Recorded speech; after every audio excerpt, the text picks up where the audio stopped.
avec vous, Philippe, sur un petit peu ce programme Google eBooks, un peu. Parce que c'est vrai qu'à partir du moment où le programme Google Livres renvoyé vers des acteurs pour se procurer le livre papier, à partir du moment où Google va nous offrir le livre numérique, on peut se poser la question, qu'est-ce qu'un libraire vient faire là-dedans? Voilà, donc la messe est dite, comme on dit, mais bon, comment voyez-vous ce rapport avec les libraires par rapport à ce programme Google Édition, Google eBooks américain? Ça s'appellera Google eBooks en France aussi. Oui, si on pense que le mot e-book est suffisamment clair. Appelons un chat un chat.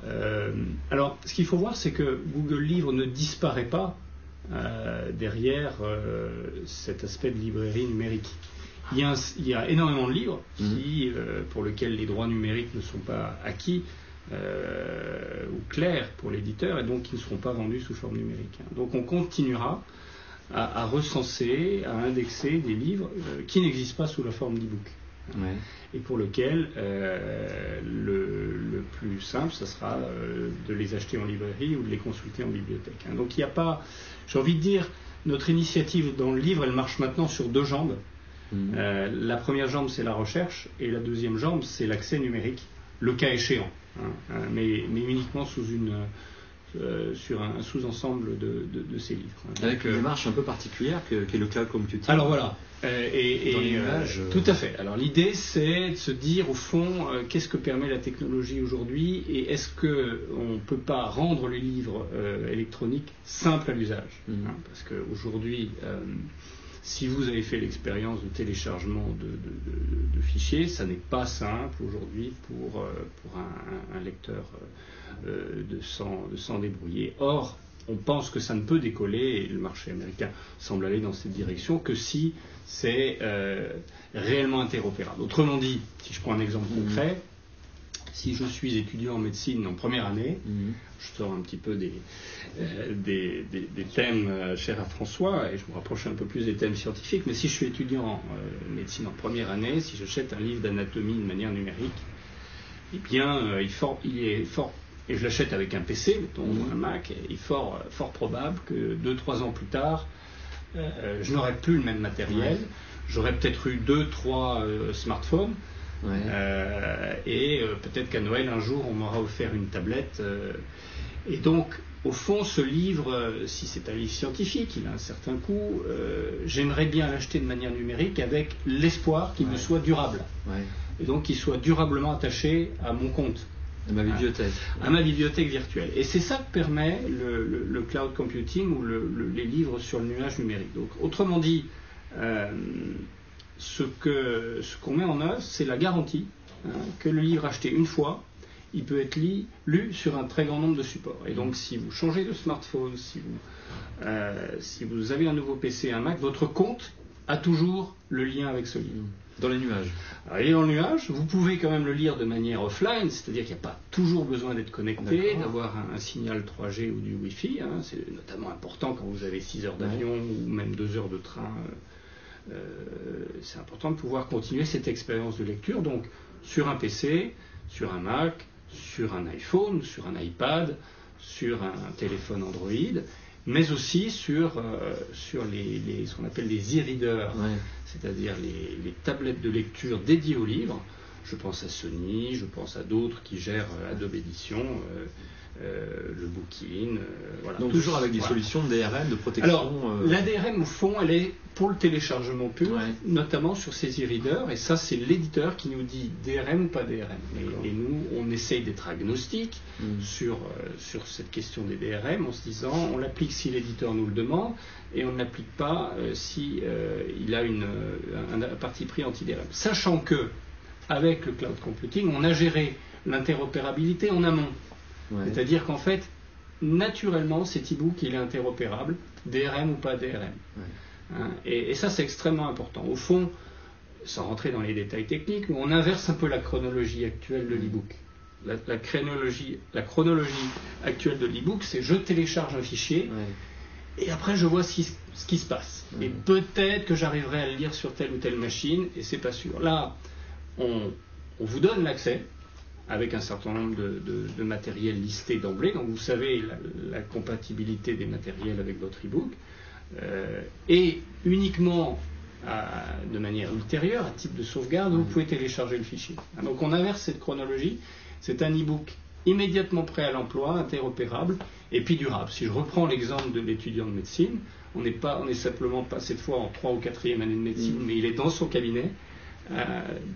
Des années plus tard, il a toujours accès au livre. Et là, dans 10 ans, qui pourra dire ce que seront les technologies de l'accès numérique? Elles auront évolué, mais c'est notre rôle à nous de continuer à fournir cet accès pérenne à l'internaute. Au fond, comme un livre physique. Un livre physique, vous n'avez pas besoin de marque de lunettes spéciale pour le lire. A priori, sans lunettes ou avec tout type de lunetier, ça marche. Et deuxièmement, sauf dégradation du papier, très rapide, 20 ans après, vous retournez dans votre bibliothèque, le livre est toujours là et c'est très simple de le lire. Voilà, on veut accomplir cette même chose et la technologie le permet. Ce n'était pas le cas il y a 2 ou 3 ans parce que le cloud computing n'était pas advenu. C'est possible aujourd'hui et au fond, le minimum qu'on doit aux internautes, c'est que le livre numérique ne soit pas une régression vis-à-vis du livre papier, parce que à quoi bon faire des émissions à son sujet si c'était si terrible que ça. Donc alors, avec le libraire, comment ça se passe? Moi, client, par exemple, à la Procure, est-ce que je peux imaginer un jour acheter des livres à la Procure qui seraient hébergés par Google? Alors, ça fait partie de nos réflexions. On n'a pas encore totalement arrêté la manière dont ça sera mis en œuvre, en tout cas au lancement, et notre capacité de déploiement à grande échelle. Et donc, il est trop tôt pour moi pour vous donner des détails. Je peux simplement évoquer ce qui a été fait aux États-Unis au moment du lancement. Il y a eu un accord avec le portail de l'Association of Booksellers of America, American Bookseller Association, qui est un portail indie-bound qui en fait gère des sites pour des libraires indépendants.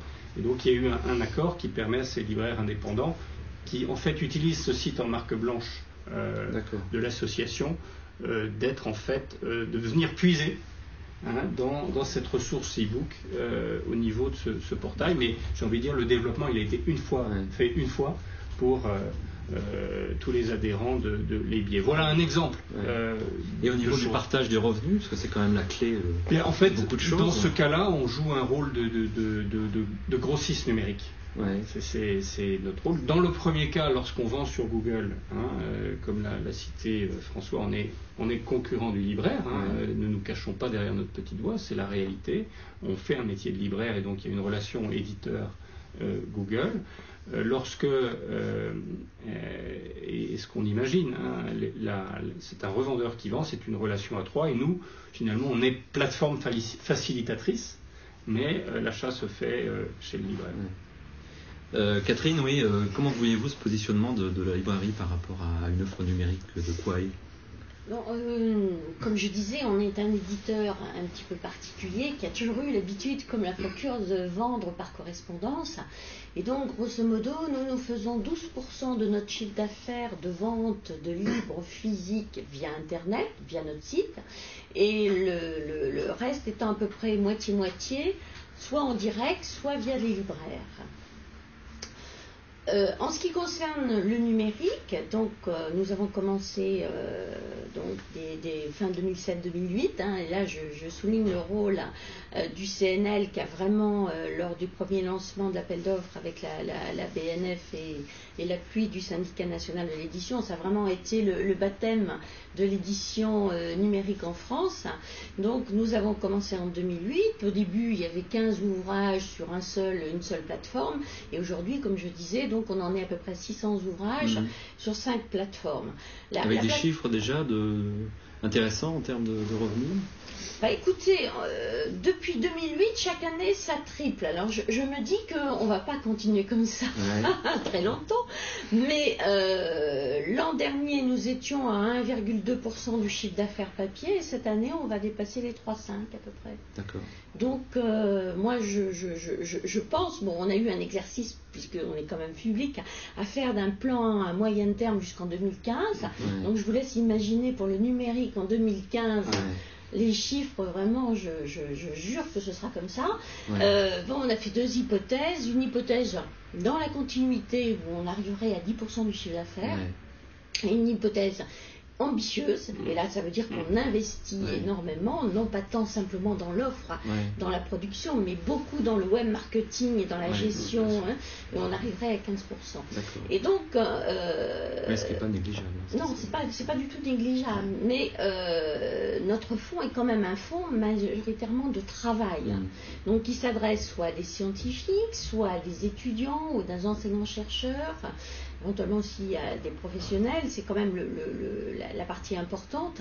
Et donc, actuellement, comme la plupart des éditeurs scientifiques, Elsevier, Springer, enfin les poids lourds, on avait traduit des PDF parce que la mise en page des livres scientifiques est importante. Et donc, actuellement, on se pose la question, on commence à traduire en EPUB qui permet des lectures sur des supports variés, mais qui va acheter ces supports et pour quel type de lecture? Est-ce que ça va être une lecture de loisir ou une lecture de travail? Donc aujourd'hui, quels sont les ouvrages qu'il faut traiter en priorité? Parce que comme on n'arrête pas de faire des opérations pilotes, chacun, même nous, on a dans notre conseil d'administration, les organismes fondateurs nous demandent des chiffres. Donc, on commence par faire quelque chose, mais si les résultats ne sont pas bons, on ne pourra pas l'extrapoler. Donc, par quoi est-ce qu'on fait des choses extrêmement scientifiques, l'état de l'art, par exemple les fractales sur les avalanches, ou est-ce qu'on va faire des ouvrages plus grand public sur les orchidées dans Paris? Et le positionnement du libraire par rapport à ça alors moi je crois beaucoup, quand on a fait notre choix d'être sur plusieurs plateformes, même techniques, c'est justement aussi pour faciliter l'irrigation sur les portails de libraires. Donc nous sommes sur ePagine, j'espère que nous allons être très bientôt sur Méléine Libraire. On joue à fond l'interprofession, on est sur le hub d'Illicom, et moi je le vois déjà se créer des bibliothèques virtuelles extrêmement spécialisées qui sur le développement durable, et en fait nos fichiers ne sont pas sur ces librairies virtuelles, elles se créent en s'alimentant sur les plateformes de la profession numilog, immatériel, et donc moi je crois vraiment au maillage important, mais ça c'est pour l'aspect directement vers le client. Je veux dire, le libraire, il vend au client aujourd'hui, et comme je disais tout à l'heure, en matière scientifique, un point important de la clientèle, c'est quand même les bibliothèques universitaires ou les bibliothèques importantes d'instituts de recherche ou de grands groupes, donc en B2B. Et là, il y a une légère expérience depuis 10 ans dans le numérique, sur des bouquets, sur des façons extrêmement originales de paiement, d'abonnement, et donc c'est une thématique particulière. Et donc actuellement, on joue sur les 2 tableaux. D'accord.